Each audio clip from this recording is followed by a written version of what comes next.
Good morning, everybody. So we're back to our Monday, Wednesday morning reading and language arts class. Yoo-hoo! Hope you all had a great weekend. Or tolerable, or whatever it was, is what it was. So we're gonna go back to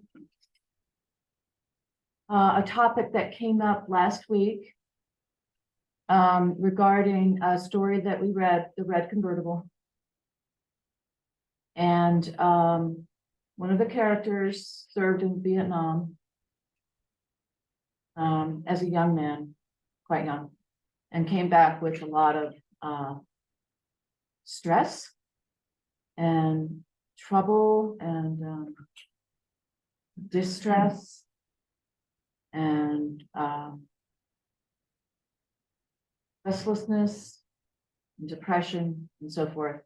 And he had post-traumatic stress syndrome, which comes from a traumatic event that you can't quite get past. And so it's still part of you, and you relive parts of it frequently. I know this one guy from Nam who had some stress, and he wouldn't want you to walk behind him on the street because he didn't like people like behind him. I mean, it made him really nervous. So if you're going to walk down the street, and we were going somewhere together, the lighting designer guy, you had to walk right next to him or in front, preferably. Yeah, so there's things like that that just trigger. I know someone else who she won't sit in the middle of a restaurant, she has to sit on the side so she can see what's happening, because she gets nervous, when somebody's behind her from having traumatic stuff happen. So that's what came up in that story. And I think the treatment, I'm pretty sure the treatment's much better than it was back then, hopefully. So not just the drugs, but also therapy where people talk therapy and group therapy and things like that. So we'll look at something this morning. It's a bit heavy to start out the Monday morning with, but anyway, gonna share a little assemblage of things about post-traumatic stress that I made, a little assembly of different things regarding that topic. And you guys can work on this by yourselves. So let me share this. Hopefully, don't go too deep into it, okay? It's just a reading exercise. It could be informative. Also, if anyone feels like they don't want to go there with this topic this morning, then just don't do it. If it's like hitting a nerve or anything, just don't do it. Okay. So let me share this.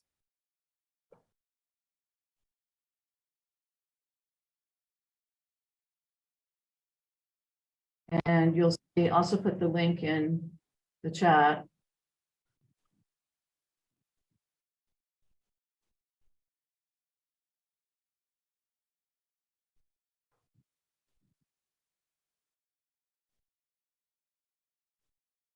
Okay, so everybody can see that. Do you guys prefer having both screens on, people in flag? Do you like that screen on too? Yeah. Okay, I'll see if I can make that happen. But I have to get Daniel. Oh, you meant that, oh, it doesn't matter. Isn't that, okay. All right, so it says post-traumatic stress syndrome instructions match the correct source number to the passages below, which are lettered. So we have these 5 things. There's a checklist, there's a quote. Okay, good. There's a book review, there's a review of a book. And there's a diagnosis from the World Health Organization. And there's a movie review of a movie containing themes of PTSD. which is actually a pretty awesome movie. It might be a little creaky nowadays, you know, because movies get just kind of like cooler in a way, slicker. But it's a really cool movie. That I thought, anyway, so. Open that up and just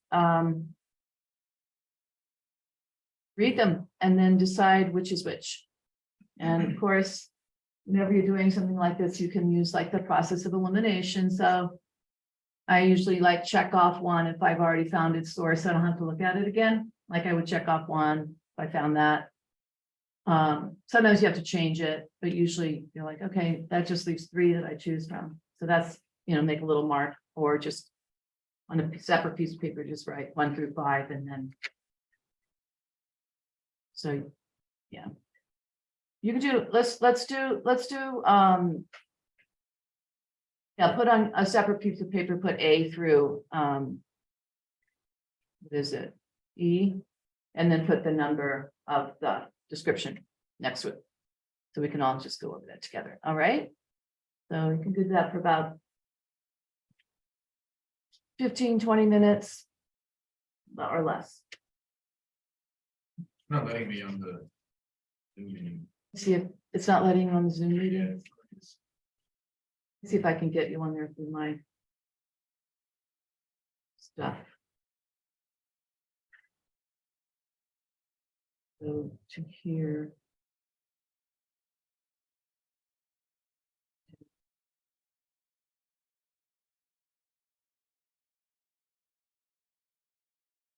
Yeah, if it might want to ask me to share it with you, which I can just do. So let me know. It says, what did it ask? Request. Zoom.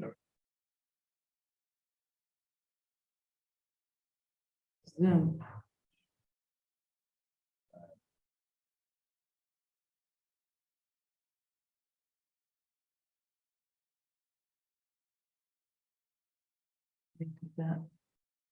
I'll just put the link in the chat. You're not in there. Make it on the Zoom. Not on my email.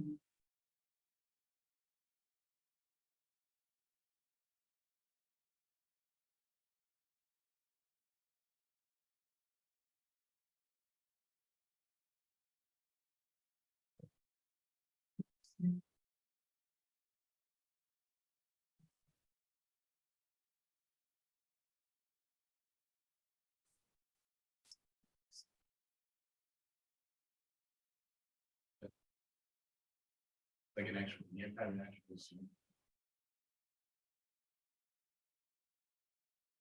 How about you join me?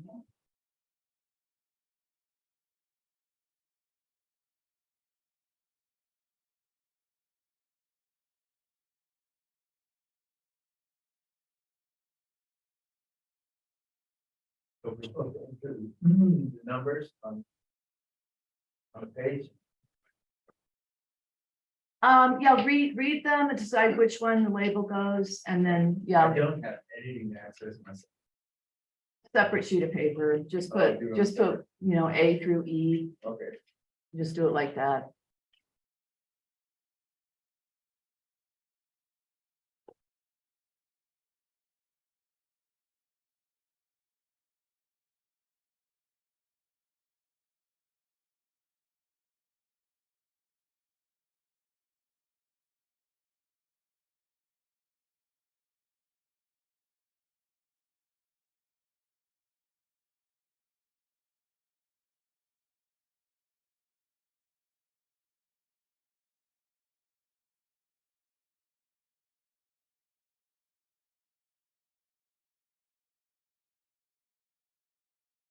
Mary?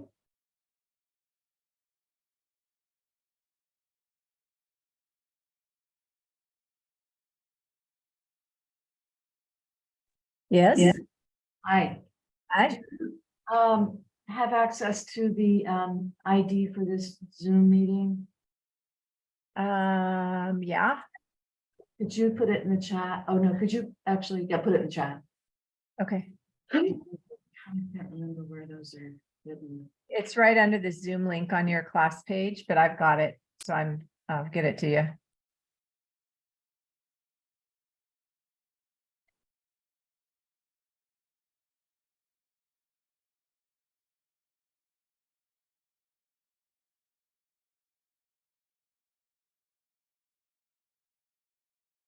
So it's 930.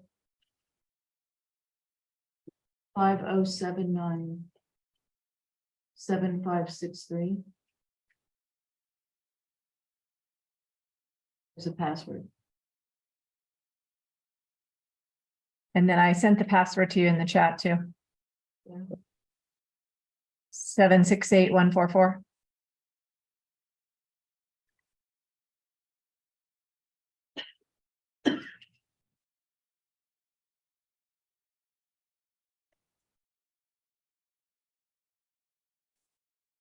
Yeah.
This is a good time to check your reading speed, guys, and see if you're reading well or rushing and then having to go back.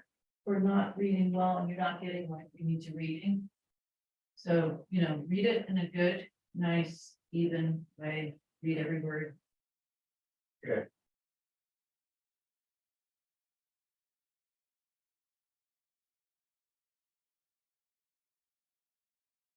Just be in here, big awesome turns.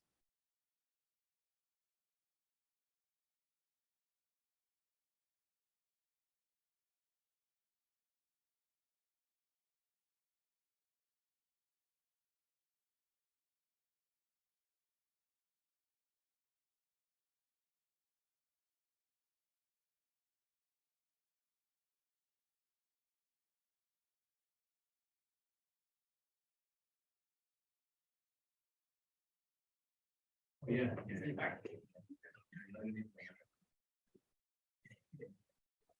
Yeah.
Makes sense?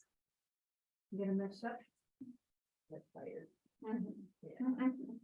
All right, yeah, matched up, okay, okay. I'm doing the long one. Yeah. I don't know if I'm gonna be able to do math. Oh. Today, the math, are we starting off the morning stuff? Yeah. Yeah. We're good. Did everyone finish? I think we're good. Need another minute, let me know on the chat. Can't remember. I've got so many students who've just started. I can't remember who just,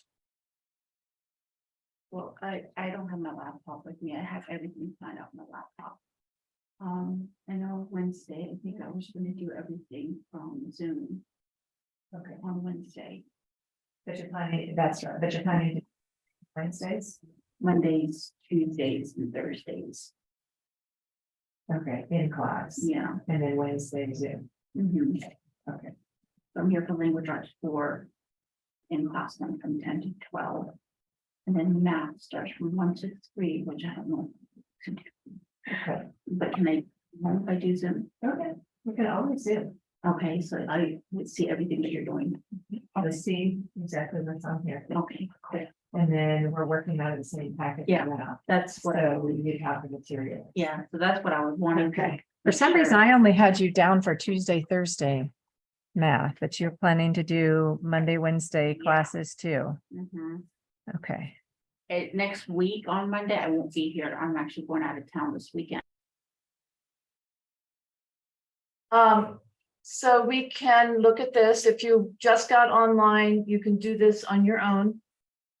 You can write down the answers and check and see if you got it right, or you can just do it on your own and then check back with us. So. But let me hear somebody read off what you got. And then we'll look at it. Precious. Number 4. I put number 4. A, I put 4. A4, B,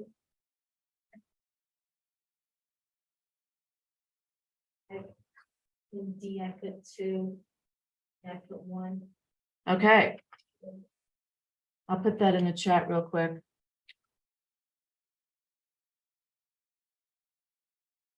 Well, let's discuss it first, but I'll put that in there. Provisionally.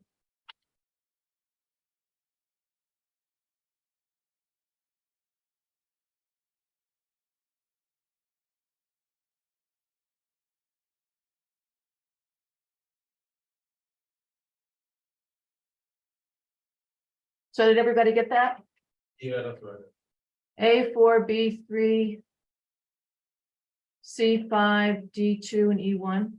Okay, so let's just, now that you've read it nicely, let me see, if I do Control A, oh, I'm in the wrong. If I do Control A and go to Tools and look at word count. It's good for you computer guys. We're learning computer skills. It's 629 words. So, you know, you read 629 words in probably 10, 15 minutes, which is good. Yes, Google Docs, right? Yeah, and Google, I mean, and Microsoft Word off the docs Control too. A. Yeah. Okay, cool. So maybe, I hope you guys learned a little bit about PTSD from reading this. So A is an official diagnosis. Mental behavioral disorder. They gave the causes, they gave the symptoms. They talked about the duration of the symptoms. Children's response. Higher risk of suicide and self-harm. Thoughts and feelings. It sounds rough. It is rough. It really is. Okay. The psyche takes a while to recover. It kind of, sometimes it just kind of shuts down at that moment. You kind of can't move forward. They also say sometimes the response, the brain just kind of splits. And so it's like, here's this reaction, and then here's like normal life, and they don't kind of merge back very well. Because the brain's overloaded, the heart, well, the whole body's overloaded with the experience. So it just kind of like puts it away, and then it comes back. I always sit with my back to the wall. So you see those italics, you know, that's a title of something. This is very practical book. Magical fusion, sounds great. Empathetic, we all know that, right? Empathy. You can tell they're kind of selling the book a little bit, right? It's not just an objective, this book's about that. They're like, it's magical, and hopefully it is magical. And then they have this specific reproach. They like these words that you can make a list of other things by it, like GED, the general education diploma, you know, stuff like that. Recover, recognizing, educating, connecting, biology. That sounds interesting. Kind of what I was talking about just now, how the brain just kind of can't handle that much stimulus. Organizing, comprehensive care, always good. Viewing issues in a new light, always good. Empowering through strong systems of support. And redefining the meaning of your life. Sometimes that event can just be like the most important thing, and nothing else pales. Everything pales in comparison. It's just like nothing is important in that, but it was in the past. So it's very hard for people to move on. You know, it's so big, so big. The trauma. Okay, here's Charlie. This is a bit intense, right? 15-year-old introvert, starting nervous about his new life. There's a lot of high school stories about people going to a new school. Hold a person by taking a grip on a certain moment in their life. So kind of what we've been saying. His aunt's death, but the death sometimes reveals if you're having a lot of trouble getting over death, there's often an unresolved issue. I'm not a psychologist, but you know, an unresolved issue there. It's hard to grieve when you're angry. Anyway, so there was some molestation, terrible. Like that. I don't know what that A is doing there. Take that out. So that is a movie.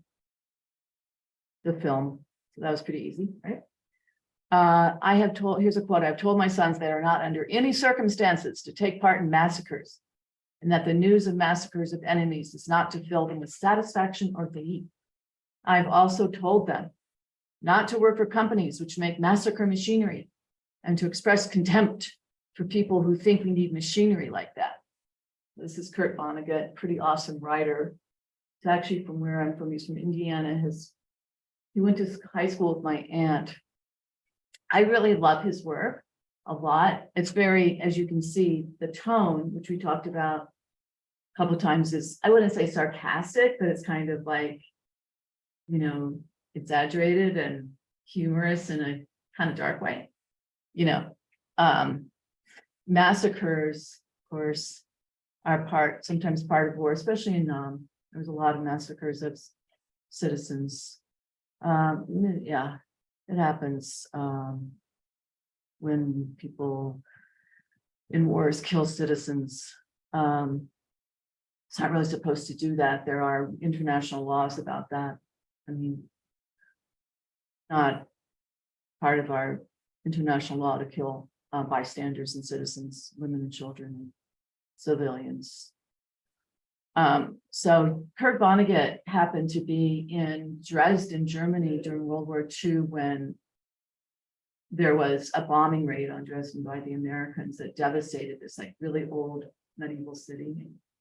They were there. I don't know if there was a communication gap, why there was American soldiers over there, you know, as part of the target area as firebombing. And so, but they were in like some warehouse or factory or something. So it was an old factory. So they were saved, but they came out to this like devastation. And that's what his book's about and the movie's about. And then there involves like this outer space guy who he communicates with after that. And, you know, it's set in Detroit, and it's got this hilarious car chase in it where this wife is trying to go to the hospital because he's about to die, which isn't funny in itself.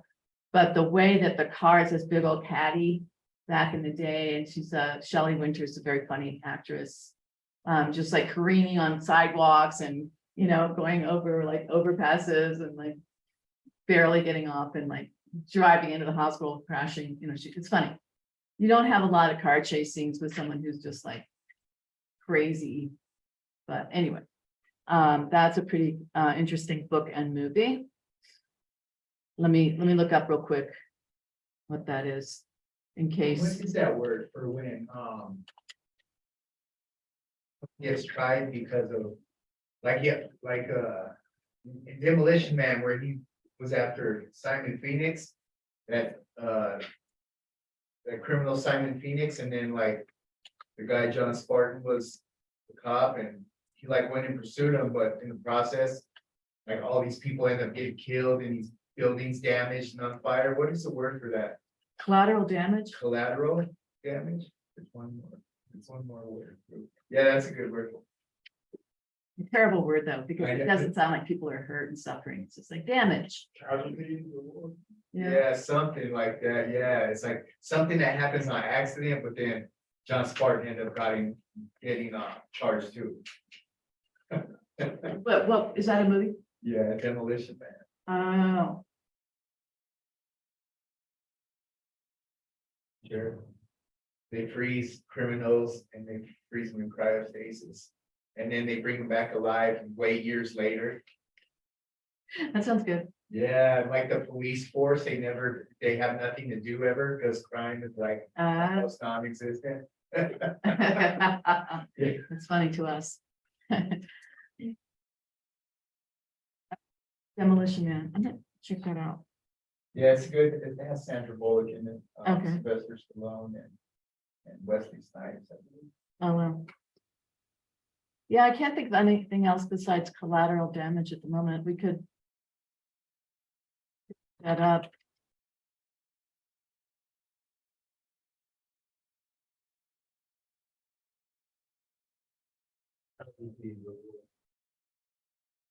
Forms of damage, the result of fighting in war that happen to people who are not in the military. Oh, I don't know, yeah. If there's any other synonyms for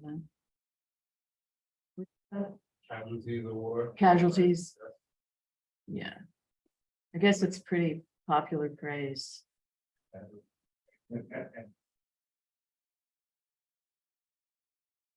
There's a lot of media and films about that.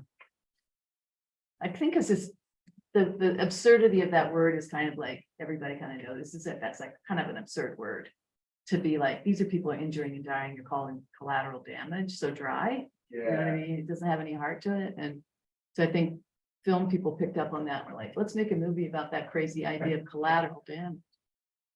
And then we had the checklist. So we could see some of this happened with our character in the red Cadillac. Maybe not easily startled or frightened so much, but on guard for danger. I don't know. Self-destructive. Yeah, drinking too much. He got crazy with that dance and the grass dance and the bunny hop. The bunny hop's a real dumb dance. I'm sorry. It's for children. It's for children. But it's funny to think of the combo of that and the grass dance. I did YouTube a little grass dances.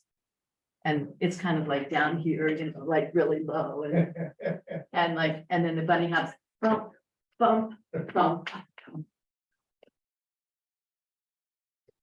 Pretty silly dance. So it's funny to think of the combo. oh gee. Trouble sleeping, trouble concentrating, terrible thing to have, trouble concentrating. Irritability, angry, outburst or aggressive behavior, overwhelming guilt or shame. Doesn't say depression on this list. Because that was one of the big ones for our older brother was depressed. I'm surprised that this isn't on this list. But he was sitting there like with his hands clenched on the couch. So it was more than depressed. Maybe that was more like always being on guard for danger. There's a lot of suspense on TV shows. Sometimes it's like, why? Why am I getting so nervous? Because there's so much suspense. Like, why am I doing that to myself? You know what I mean? Like, I don't need that in my life, particularly. Like, I think movies to me have gotten really suspenseful. It's just always what's going to happen next. Oh no, this is happening right at the last moment. Person gets saved. You know what I mean? It's just like too much suspense. But all right, good job. Kind of all reminds me of the Code Talkers, the movie, The Code Talkers, How do you spell? where the Code Talkers Yeah, or Wind Talkers, that's what it was, with W-I. Nicolas Cage. Yeah, Nicolas Cage is the main star in that one, along with got his name again. Wow. Anyways, he's the sergeant in charge of taking care of the Code Talker, and he shows signs of post-traumatic stress, hearing things and destructive times where bombs are falling and he lost his whole platoon to the point where he could hear, even though he was in a different setting, he could hear, you know, bombs going off and people screaming, which he would react to it, but he would be sitting inside a clinic, hospital. Yeah. Could you write Saving Private Ryan, is that a post-traumatic stress? Oh, can you write the name of that in the chat for us?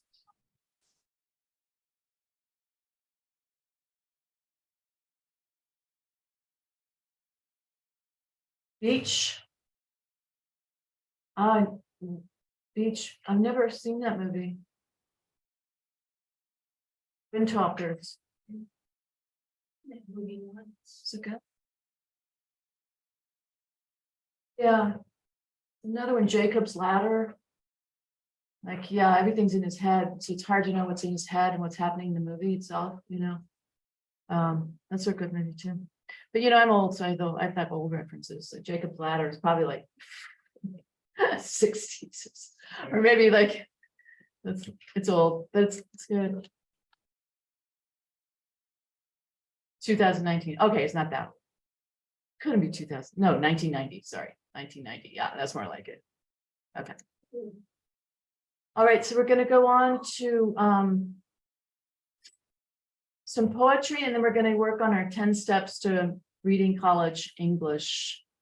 Or college read, 10 steps to something college reading. Really, really good books. I'm telling you guys, these are the best books. They have them often in college, like remedial classes, if your reading isn't up to, right up to snuff.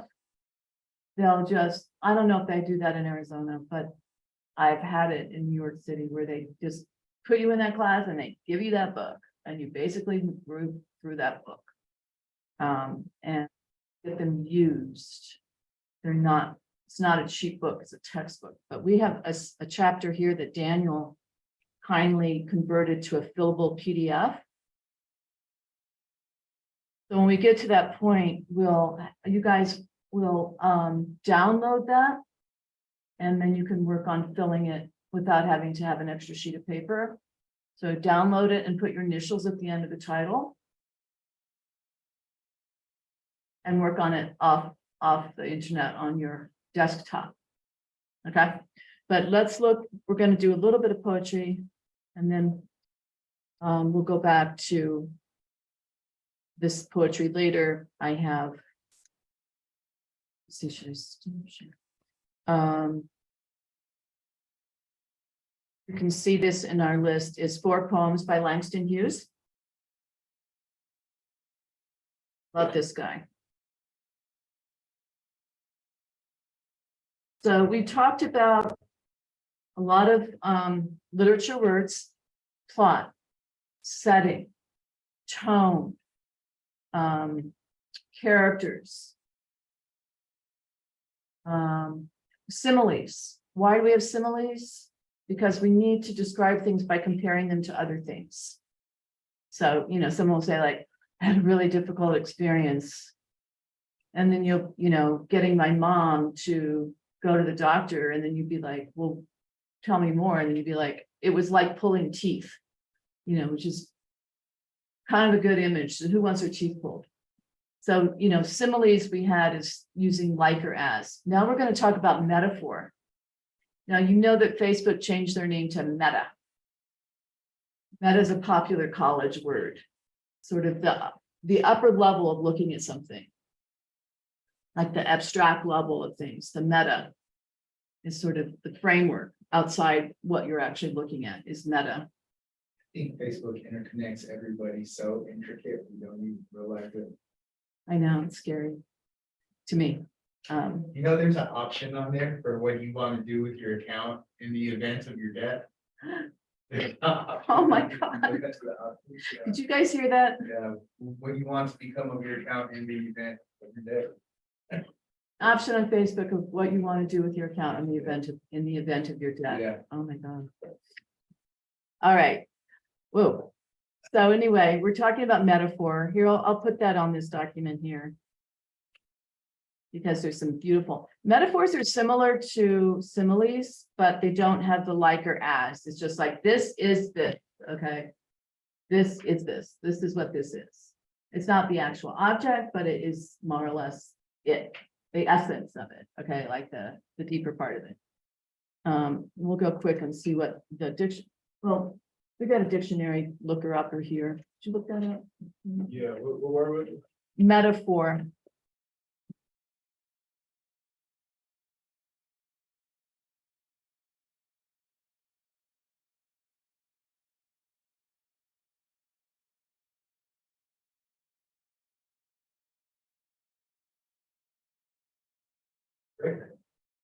Metamorphosis, metaphor. Literature, the expression that describes a person or object by referring to something that is considered to possess similar characteristics.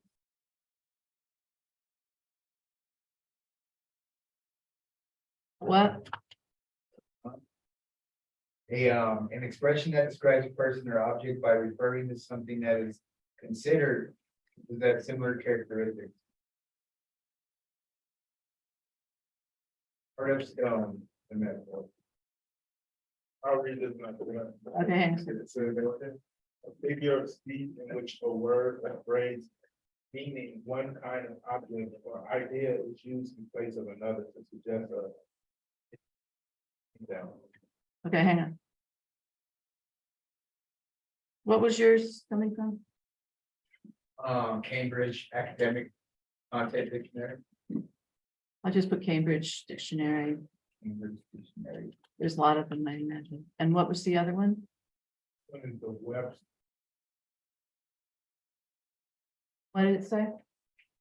It says a figure of speech in which a word or phrase meaning one kind of object or idea is used in place of another to suggest similarity between them. And then there's still clouds and sea. That was a big sentence.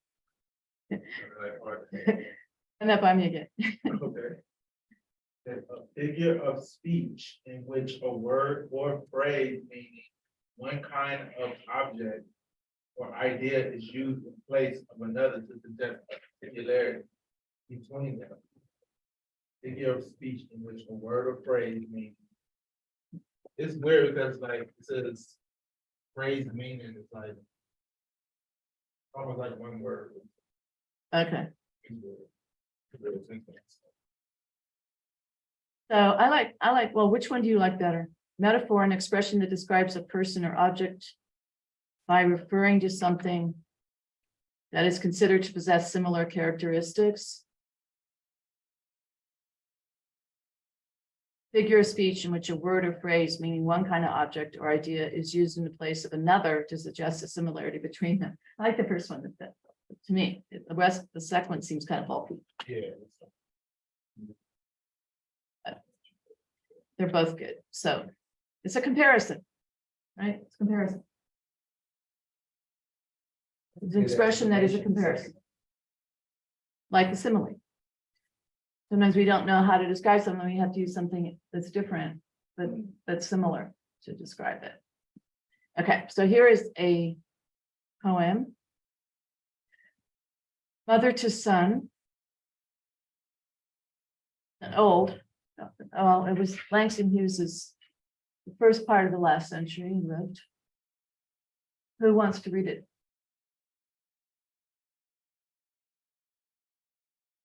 Oh.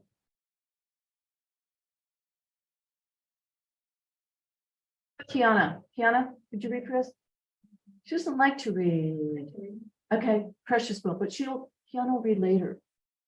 Some other time. Okay, Precious, take it away. Read the title, please. I tell you, life to me ain't been no crystal stair, it's had packs in it and splinters and boards torn up. On the floor, there, all the time, Isa, I see. or them eyes. climbing on and reaching landing and turning corners. And sometimes going in the dark where there ain't been no light. The boy down on the steps. Cause you find it's hard. Don't you fall now, or I didn't say it again. I still going, honey. I still climbing, and life for me ain't been no crystal stair.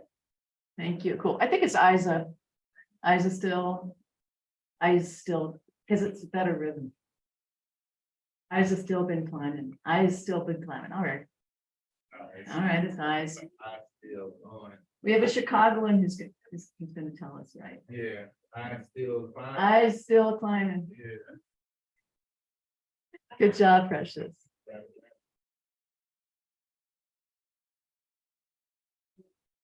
I love this poem. Because the contrast between a crystal stairway, like in some magical palace, and the actual stairway is so intense with the tacks. Right? It's dark. Sometimes. What person is this poem in? Don't always talk about person with poems, but what person is it? Person? Yeah. Ice. This is first person.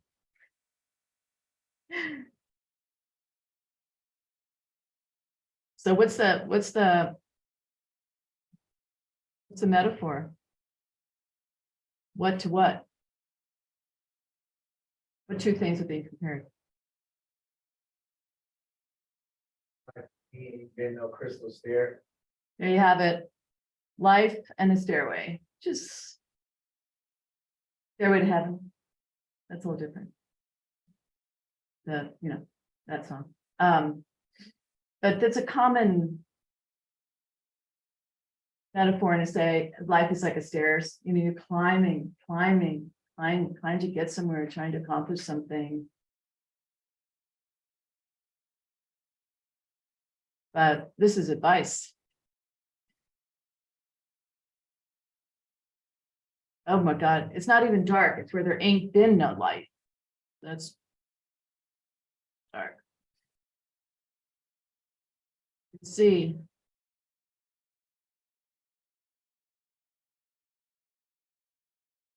The determination in the voice. All the time, I've been climbing on, reaching landings and turning corners, sometimes going in the dark. So boy, don't you turn back. Don't sit down.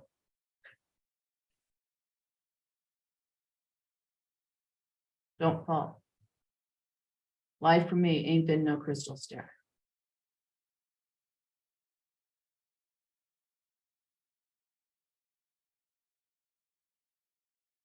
Beautiful poem.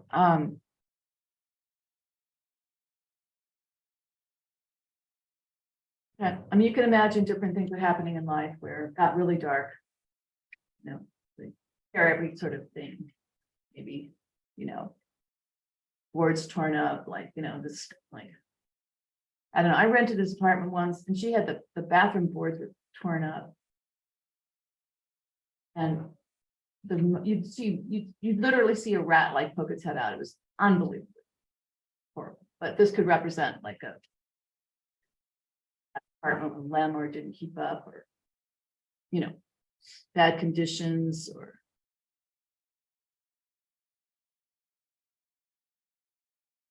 darkness, death, or something really devastating happened. Kept going. All right, beautiful poem. To me, there's Langston Hughes. Insightful, colorful portrayals of Black life in America from the 1920s through the 1960s. Then there's the Harlem Renaissance, a great period of art, music, dance, fashion, poetry. Zora Neale Hurston brought up a lot of stories from the South. They have these themes: aging, existential, family, hope, public domain, sons. What's existential?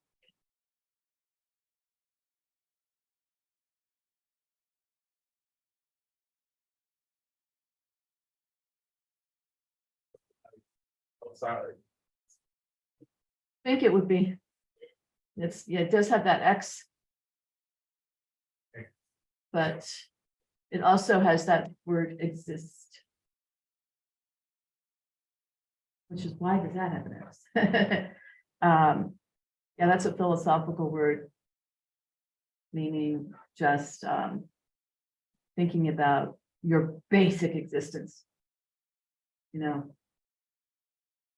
Survival, or just existing, and what does that look like? What does just the existence look like? Like if they say something like some things happening to the world will make it harder for people to survive, there's an existential threat. There's like a threat to their very existence. So this is about persons surviving just to keep their own just very existence happening.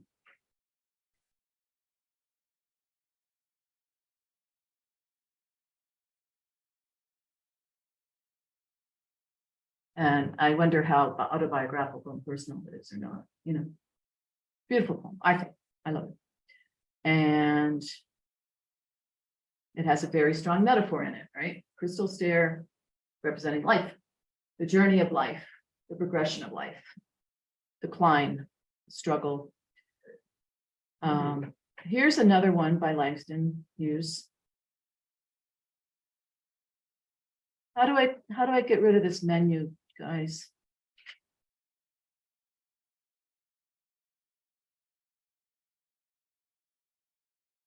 Well, full screen. Oh, well, we don't need to, that helped. Okay.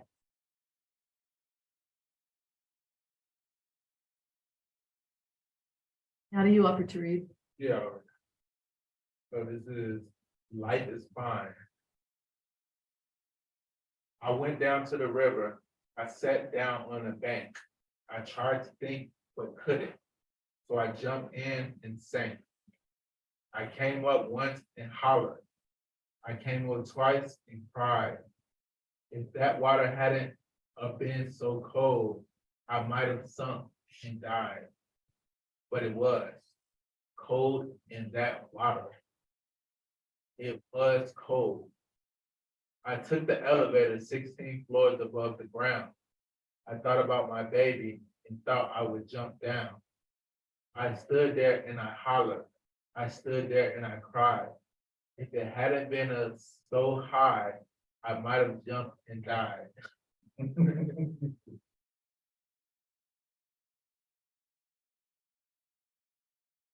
Still, what are we doing?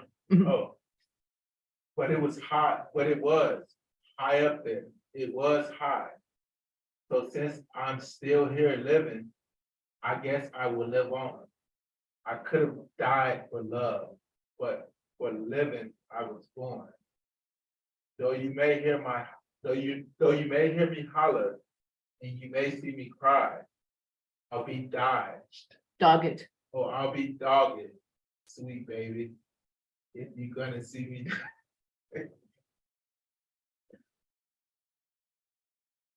Life is fine, fine as wine, life is fine. Good job. I didn't really understand, I just like, feel like it's fine. It's just rhyming.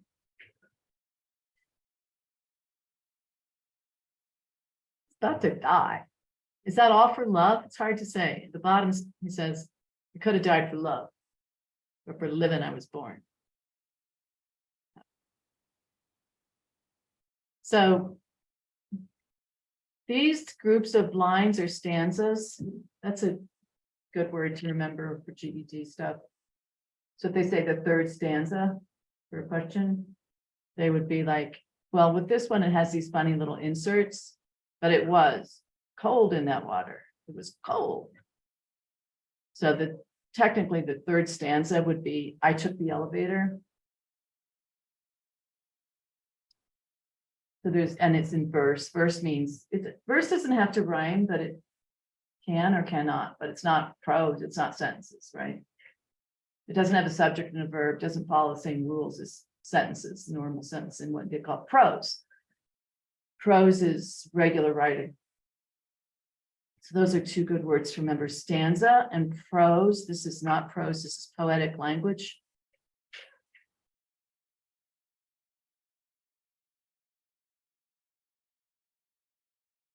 Is it rhyming or not? Does it rhyme? This one, life is fine.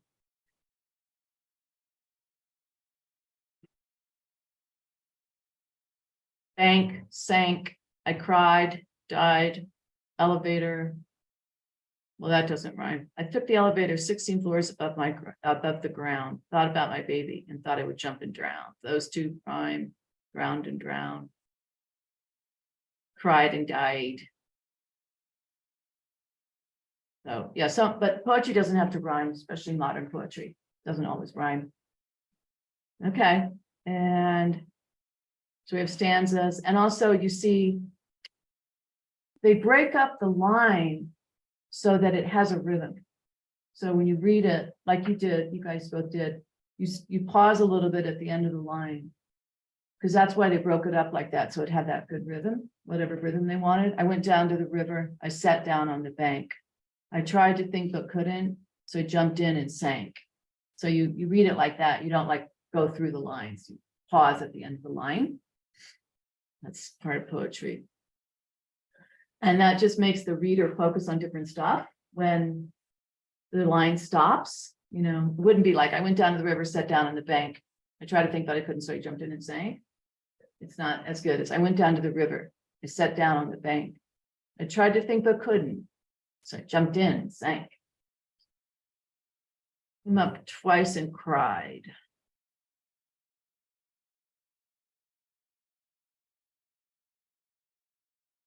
As a coward, is that what you're saying? It was high, oh no. It ends up very upbeat. And you get some of the rhythm of like how, you know, maybe people at that time talked.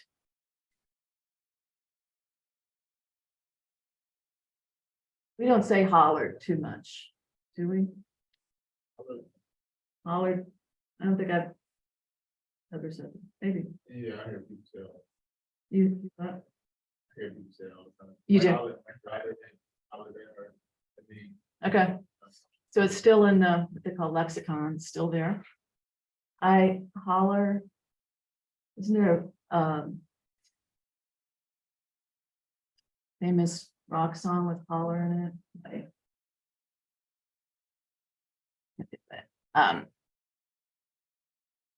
If you want to holler.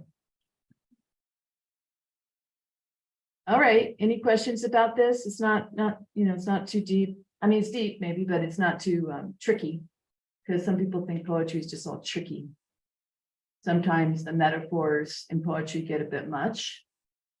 And it's hard to even know what they're talking about. So people shy away from poetry. But like fiction, it's kind of your own experience with it. There's no one way to read it. You know, and that's why people think like, I'm not getting, well, just enjoy it. For the language and the sounds and everything and the words. On the GED, sometimes the poetry, you know, they make it seem a little hard. We'll look at some poetry on the GED, some poetry questions on the GED type questions. So the elevator stanza is definitely about love. Thought about my baby and thought I would jump down. People, I mean, I have a terrible story about that. Probably shouldn't tell it. But now that I've met that in the old buildings in New York City where I was living for a long time, they have these elevators that are run, like you get in the elevator and you push the thing, and it goes up, they're self driven. And so you don't push a button, you get it. You have to have somebody, why am I telling you this story? It's horrible. Anyway, they leave it on one floor and you got to call the people or holler and say like, bring me the elevator, right? Because it's not automatic. And so someone thought they brought up the elevator, but they hadn't brought up the elevator. The elevator was up above and they stepped into the elevator shaft. But they survived. Partly because they were quite heavy. And that heaviness, that corpulence, the heavy stuff gave them some bounce when they hit bottom. It's terrible. So that was illegal.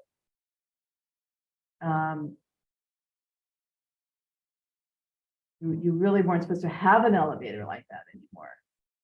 And the city owned that building. And somebody else had already had that accident in that shaft, in that elevator shaft. For the same problem, because you can open the door with a special key. So you can open the door and say, where's the elevator? You're not supposed to be able to open that door. It's a key. It's like a little thing that people invented to just open the door. So you can look in the shaft, look and fall in, maybe. So the friend of mine who fell down the elevator got a ton of money from the city because they shouldn't have had that. They shouldn't have been able to open that door. And so anyway, thank God, it was a good ending.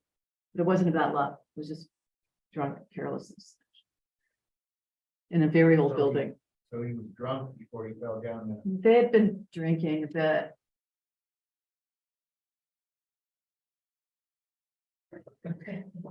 I really couldn't tell you. All right, well, good work, guys. We will be back in 10. We'll take a short break.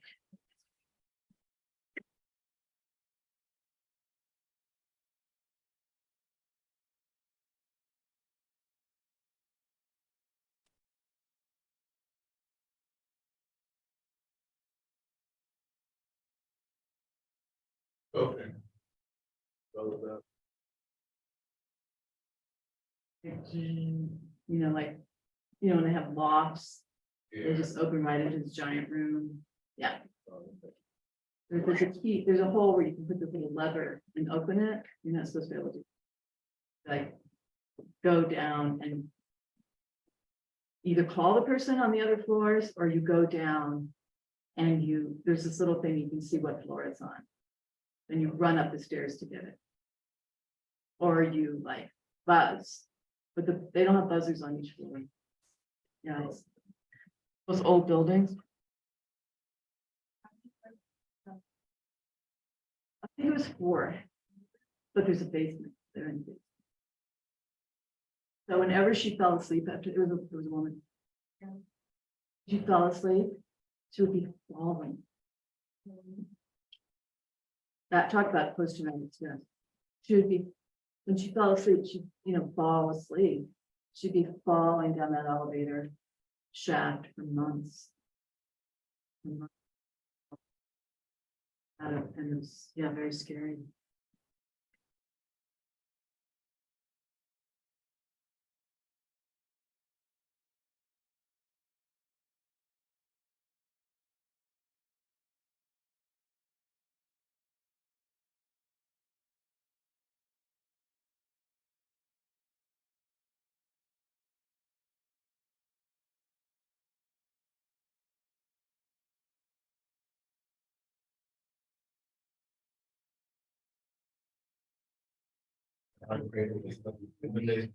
Ground level. That'd be crazy. Like one that starts up at the normal floor, but goes like way under the ground. Yeah.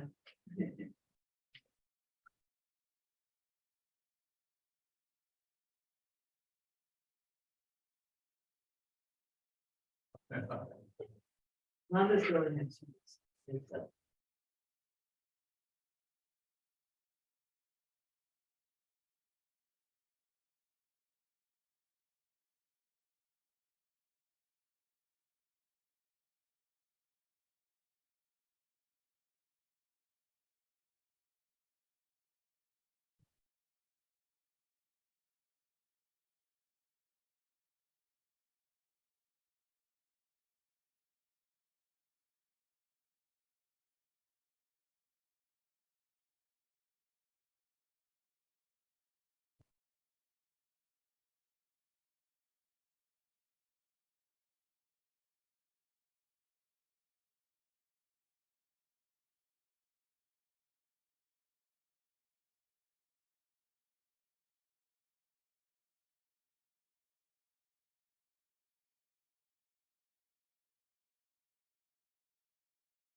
Yeah.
That only comes from Kenya. Yeah, Jomo Kenyatta.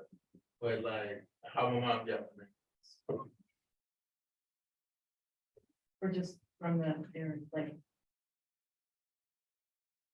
Yeah. Oh, that was the president's name, like the first president, on the- Jomo Kenyatta. Oh. Yeah, Oh, you named after the president. yeah, You named after the first that's what they say. president. He's like, you have a mighty name. That was a good guy. That's huge to be the first president after.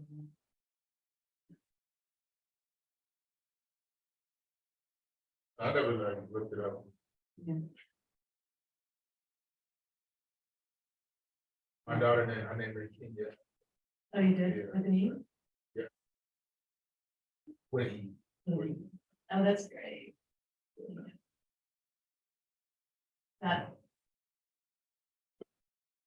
How do you say Kenya? Kenya? That the same as Kenya? yeah, it's the same. It's the same. Some people spell it with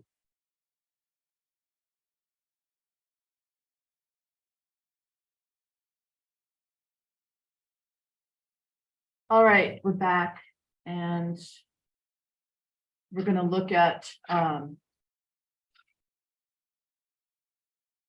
this book, reading question, not reading questions, where is it? Go back into our.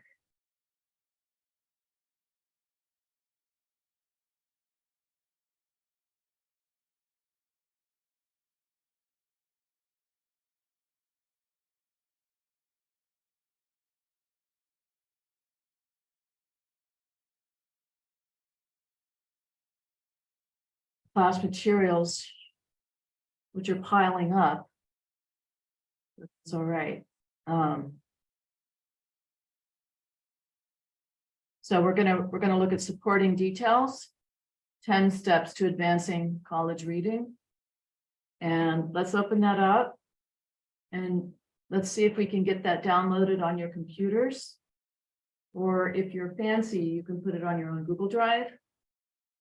But don't ask me. That's actually probably pretty easy. I just don't know exactly how that works. Let me share the screen.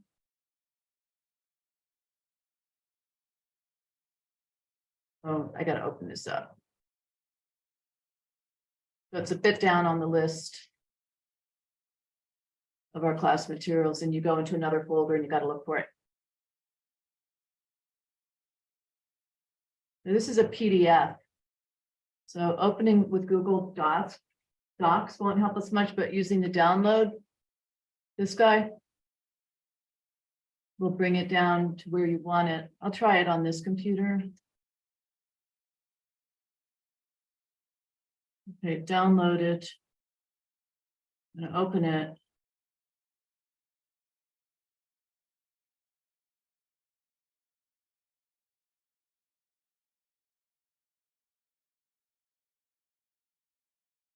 Then I right-clicked. I could save as. So if you guys want to put it on your own Google Drive, you can. Or you can put it on your own desktop, but it will be just on that one computer. Let's save as. And so I could do desktop. Can you see? It's probably hard to see this. I have this is my Google Drive. Does anybody know what they want to do with that and how to do it? Do you guys see when you save as? Right click and save as. I put it on the desktop. That's cool too. And then I'm going to put my initials at the end of so I know it's me. So just for clarity.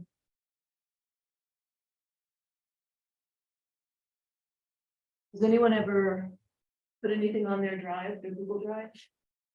Because I think you all have a Google Drive, yeah? Mary, do you know if people have, everybody has a Google Drive or a OneDrive?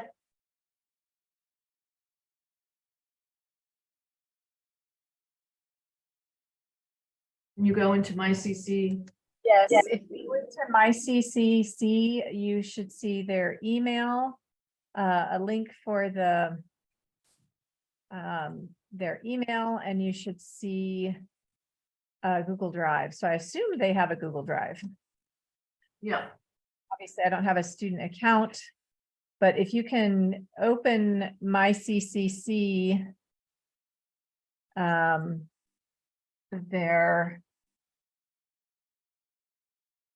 they should have a Google Drive there. so if we save as,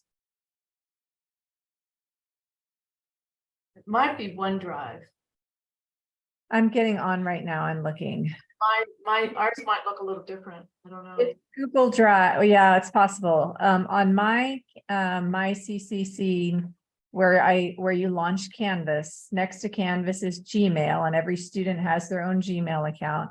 And then I believe since our Google Drives is even an instructor's is attached to a student email, that they should have a Google Drive, and then they have a Zoom link and so on. So I think every student should have that.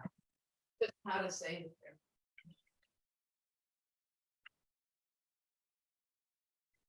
Explore that further. You I should, was able to get it. Just drag it over there, I think. Yeah. Oh, as soon as I clicked the link where you guys told me to, it popped up. Yeah, I want you to just download it and save it. Yeah, Initials, did that got work? it. If you don't want to mess with the Google Drive right now, put it on the desktop. Yeah, fine. And maybe that's something you could do in computer class, and report back for us. You can ask Daniel. You guys, who are ever in the computer class. Oh, that's, reading, oh wait, where's it?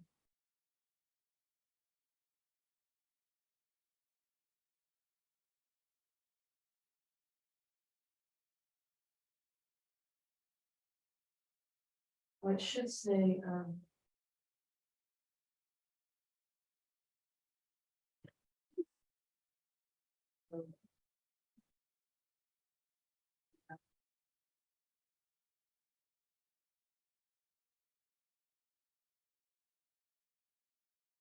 right, look, and say those.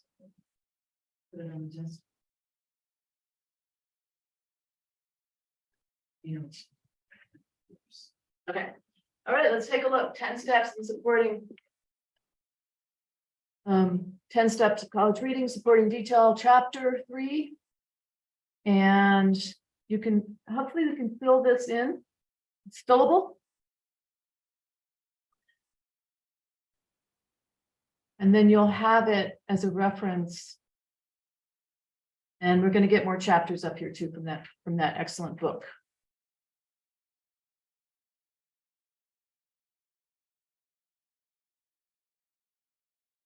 We have a cartoon. Marriage has problems. He likes to spend money. I like to say that he's a night person. I'm a day person. He likes sports. I hate them.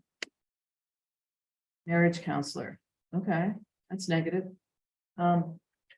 Supporting details are reasons, examples, facts, steps, or other kinds of evidence that explain a main idea. In the cartoon about the main idea that marriage has problems, is well supported by the 3 differences stated by the wife. Oh, good luck. Okay. What are the 3 things that she's saying that support the fact they have a bad marriage?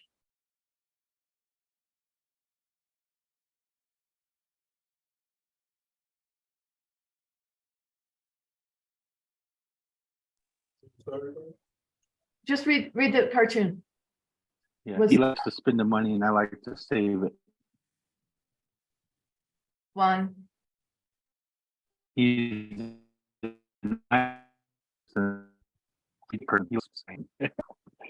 nice. Sports. Thank you.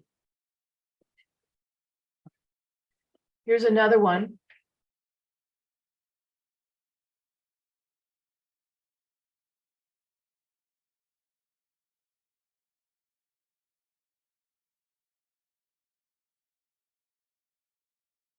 So 3 major details. So when you're writing, and you have a main idea at the beginning of the paragraph, very standard way to write. 3 is a good number. I like 3s anyway. 1's not enough. 2 is kind of, I don't know, unbalanced. Even though it is balanced, it's just like that. 3 is great. Trust me on that.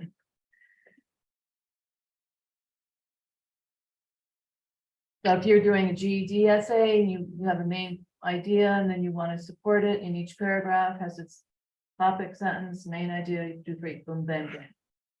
3 is good. Many people are strangely passive when they visit the doctor. There's our main idea right up front.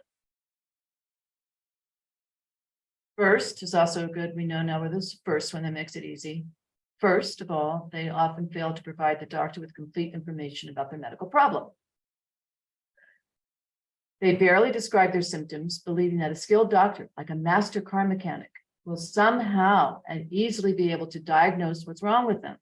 Maybe they're even testing, right? Secondly, many people fail to ask their doctors for full and clear explanation of their condition. They don't want to appear ignorant in front of their all-knowing doctor. and they don't want to take too much of this important person's time. So they say little and ask almost nothing. Last, that's number 3 of all, they often fail to understand a doctor's orders. Studies show that many patients don't understand why they should take a certain medication or for how long they should take it. Incredibly enough, some patients are not even sure as they are about to be rolled into the operating room that they are having surgery. Wow, that's crazy. Why they're having surgery? So you can see that the sentences are numbered.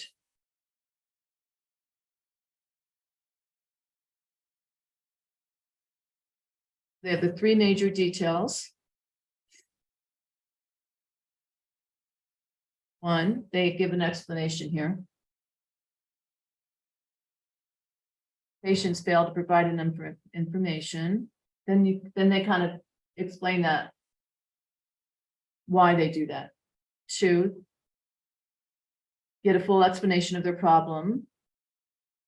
They don't get a full explanation. And 3, they don't understand a doctor's orders. These major supporting details help you fully understand the main idea. To read effectively, you must often learn to recognize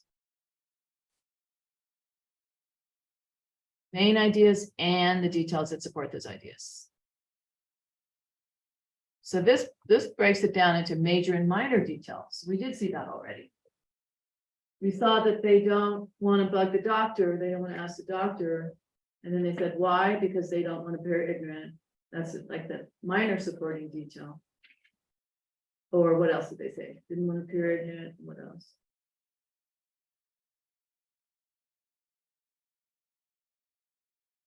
Question. For the supporting detail of they don't understand what the doctor. They don't get a full explanation of the problem from the doctor. Then there was 2 reasons why. One of them was that they didn't want to appear ignorant. They didn't want to waste the doctor's time. Yeah. So that was the supporting, and then the support of the support. Okay. The major supporting detail and the minor. The major explains and develops the main idea. In turn, the minor detail helps fill out and make clear the major details. Paragraph below, the main idea stated in the first sentence. There are 2 ways to relate to people in our lives. All right. Read the paragraph and check by the 2 major details. The major details are supported by the minor details, like major and minor league baseball. Sort of. Not really. That's not a very good analogy. Because minor league baseball doesn't support major league baseball. Oh, anyway, find a way to remember those yourself. Major details are supported by minor details, which are the examples. So what if we had examples, we had steps, we had reasons, we had evidence. So all this stuff is part of writing when you're trying to make a point. You give evidence, you give reasons. You sort of put steps of how something might happen, right? So I'm going to just whiz up to the top a little bit because that'll help us with this whole chapter.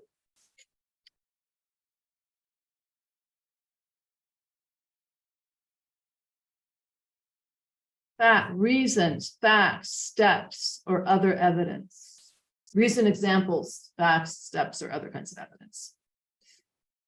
Reasons, examples, steps, facts.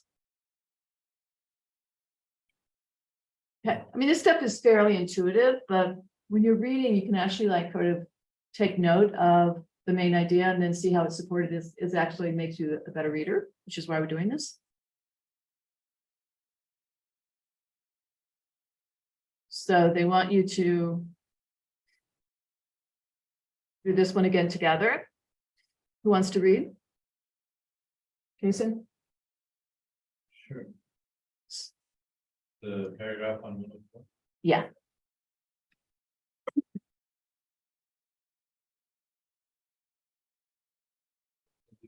When they visit. Not that one, sorry. 105. There are 2 ways. There are 2 ways to relate people in our lives. One way is to see them as objects, to give something to them. They're not concerned how they feel.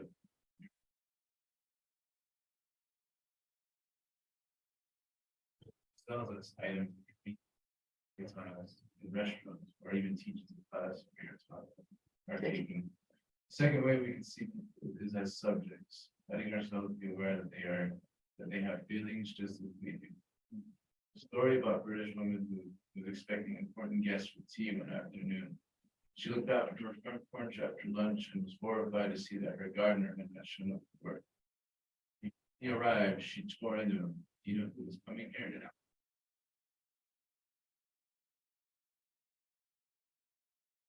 Girl died during the night and we had to bury him today. For the and as a human being, not something as a device for keeping alive. There are feelings, needs, pains, and relationships to which she had never given a thought. Thank you. So there are two ways or what? How you see other people or treat other people. First one is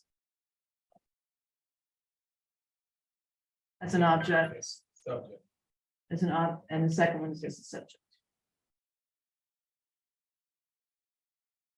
Okay.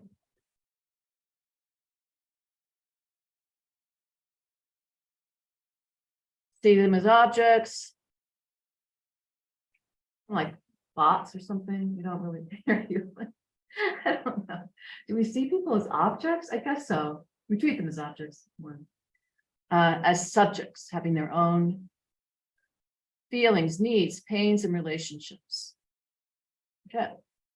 Notice that the main idea is more general than its supporting details, and the major details are more general than the minor details, minor ones. For example, to see people as subjects is more general. Well, we haven't done the general and specific chapter, so we won't read that part, but that's a great thing also. Hopefully I can bring that to you guys too.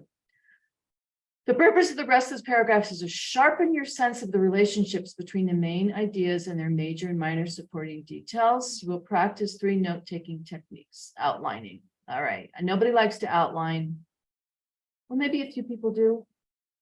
It's a thing that they used to teach a lot in schools. And it's not terrible. Some people write outlines before they write, which is not terrible. I can't do that per se. I like to just jump in and write it and then I'll clean it up. But yeah, you want to outline your major and minor points. Cool. Okay, so I'm going to let you guys do that.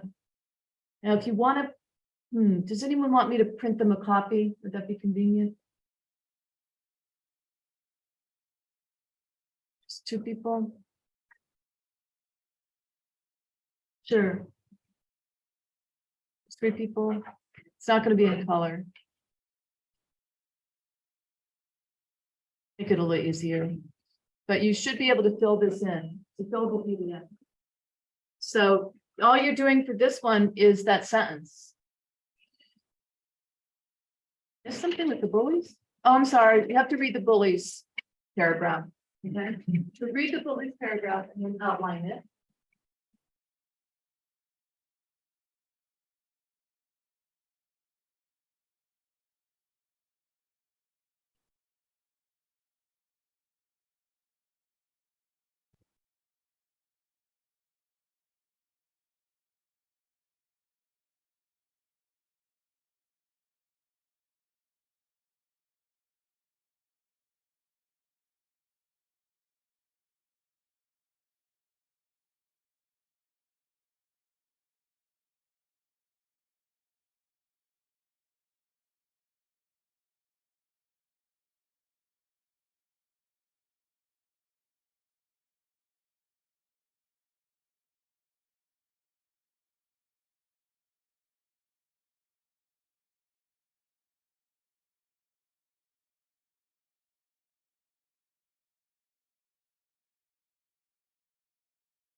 Yeah, do the bullying paragraph. Oh, one paragraph.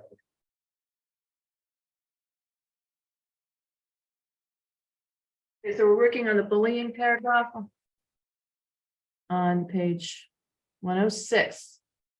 And then you can do. The outline. On 107.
Oh, Wind Talk is about Navajo code talkers.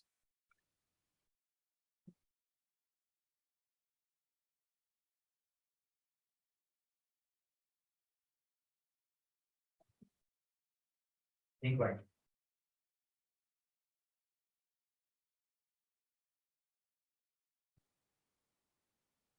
Let's look at this.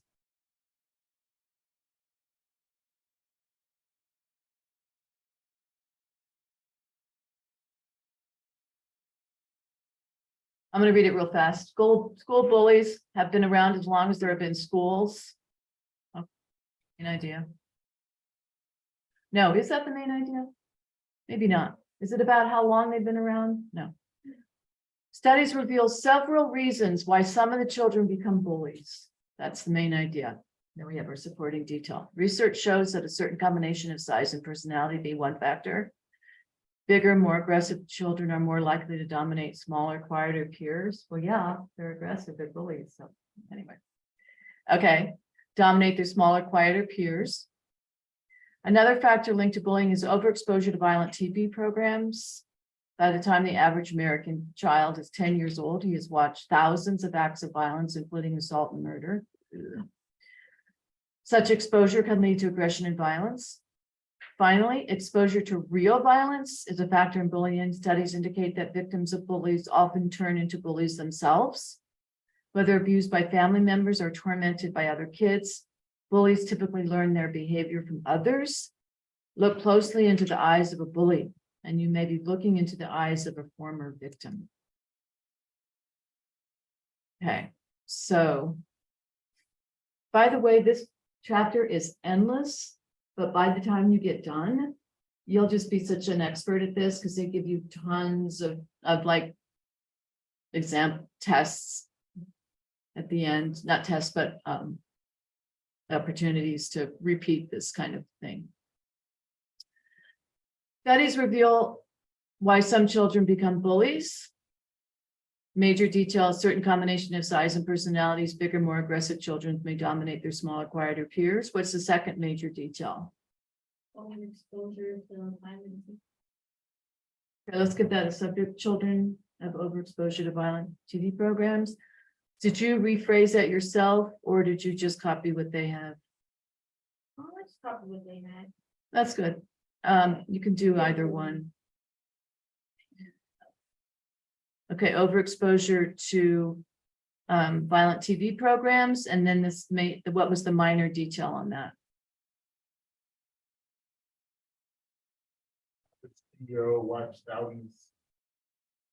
thousand acts of violence, including assault and murder. Yeah. Okay. And the third major detail?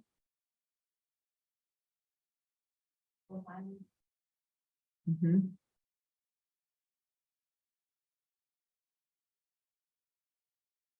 That's a reason, right? Why they become bullies, exposure to real violence.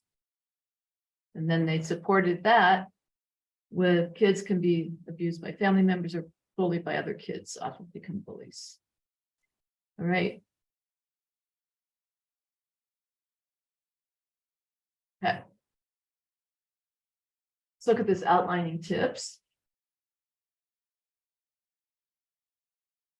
Several kinds of, a number of, 4 steps, various causes, a series of, among the results, a few reasons, 3 factors, and several advantages.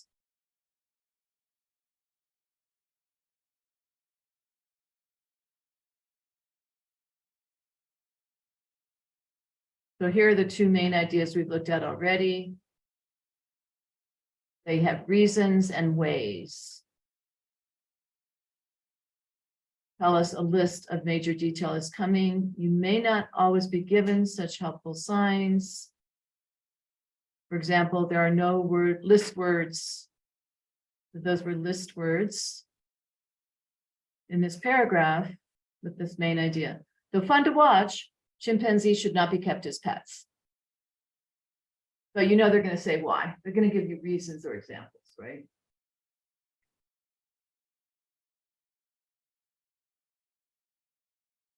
words are present, it helps you understand the basic organization of the passage. Here's words that signal major details. They're also called addition words. You're adding information, right? One, first of all, secondly, thirdly, to begin with, for one thing, other, another, also, in addition, next, moreover. Furthermore, further, furthermore, last of all, and finally. So that's so good to use in writing. You want to make it super clear to the reader what you're doing. Not everybody wants those words in there, but it makes it really easy for the reader to understand how now you're supporting the main idea. And then now you're doing it again, now you're doing it again. Okay. Word one in one factor signals the first major supporting detail. What word signals the second major supporting detail?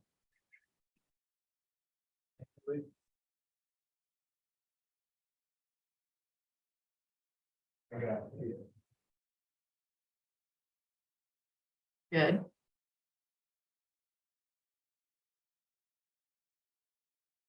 What's the word introduces the third major supporting detail? Finally. They tell you, but you know.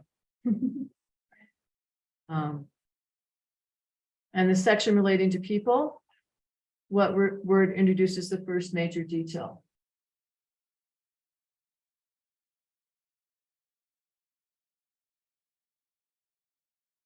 Would you say third? Thirdly. How do we know if there's a difference? People in. How do we know the difference? Yeah, Are you asking? yeah, relating to people, like, how do we know? Because you're not thinking about them at all. You're not looking at their point of view. You're just like double latte, espresso. Thank you. You're not noticing that the person's like super rushed, really harried, like they just burnt themselves or something, you know. You're just not looking at them as a person.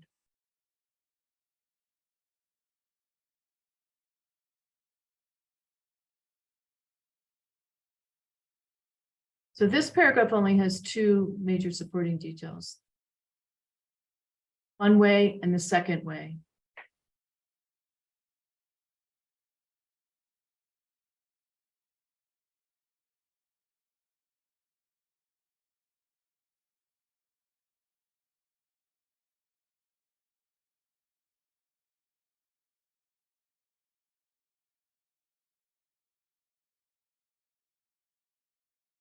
Second. All right. When making an outline, put all the supporting details of equal importance at the same distance from the left margin.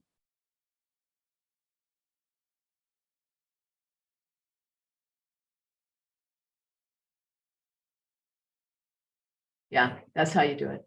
I mean, you can actually make outlines in Word, they'll make it for you. Well, they do it anyway. If you just put like a number, and then when you do the next detail, you just move it in then, and it'll give it a letter. You know, what I mean, they make outlines really easily.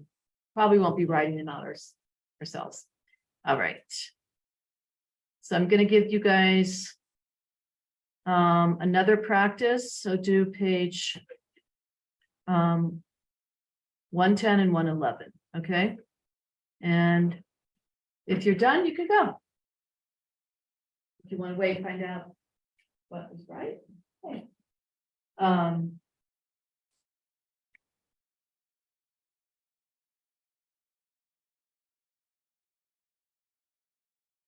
You know, see how far you get with both of those. And just type in. Yeah. Yeah.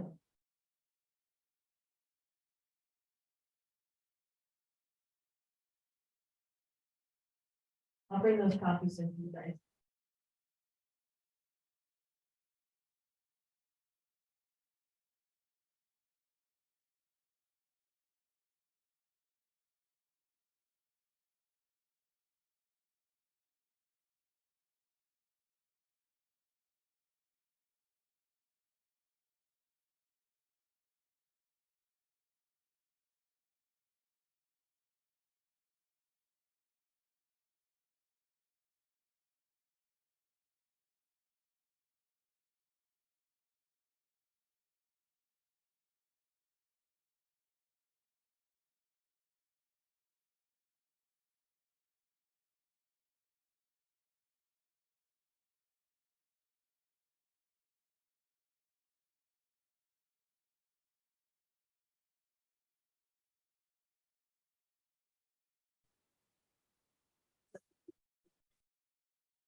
level.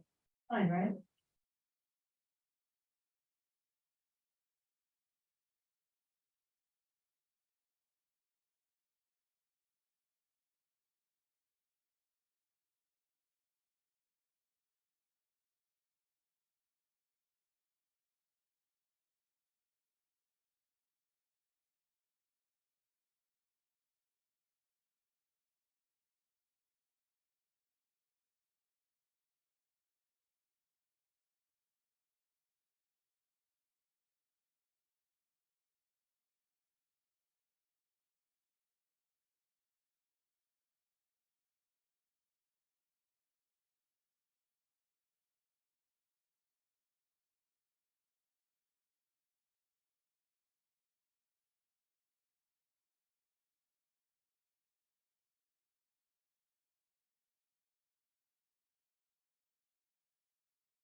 This document.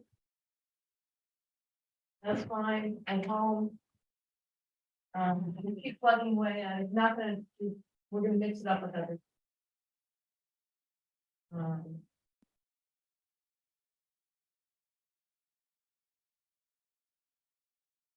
But if you feel like you wanna go ahead. You have a hard copy, go ahead. You want to.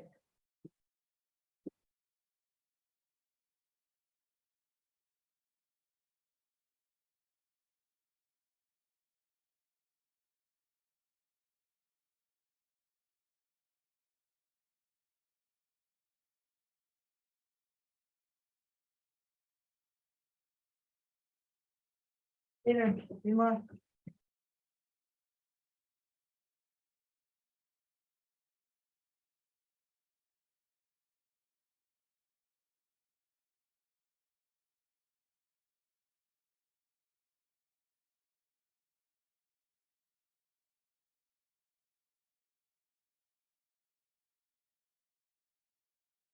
And then, yeah.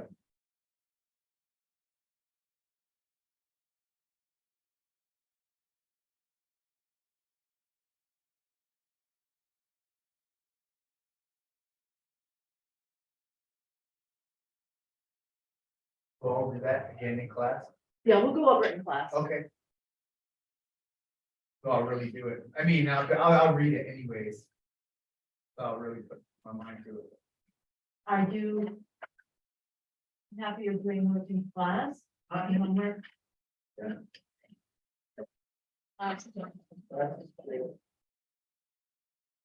Yo.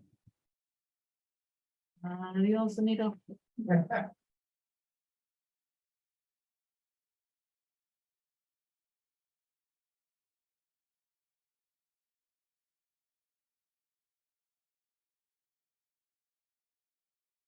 These ones on this one? Yeah. These are the ones I have. So you have a complete set? Yeah. Are those? Yeah, these are the ones I had.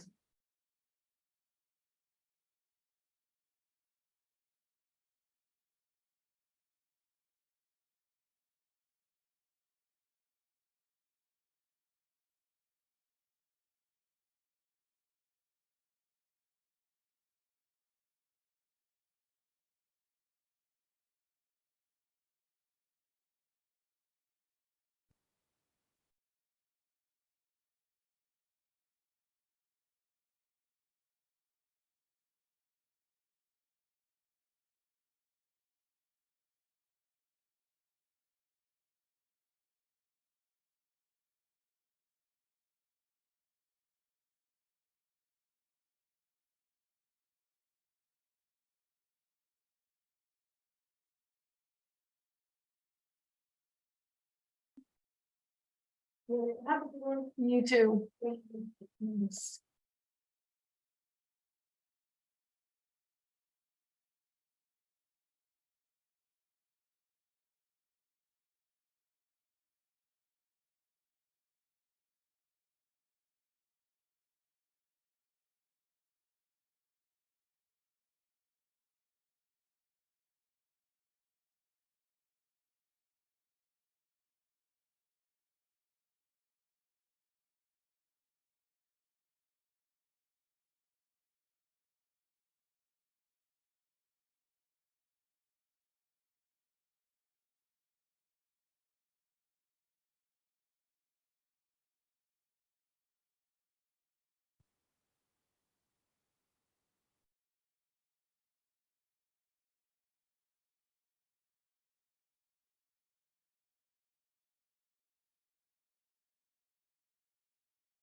All right, guys, that's class today.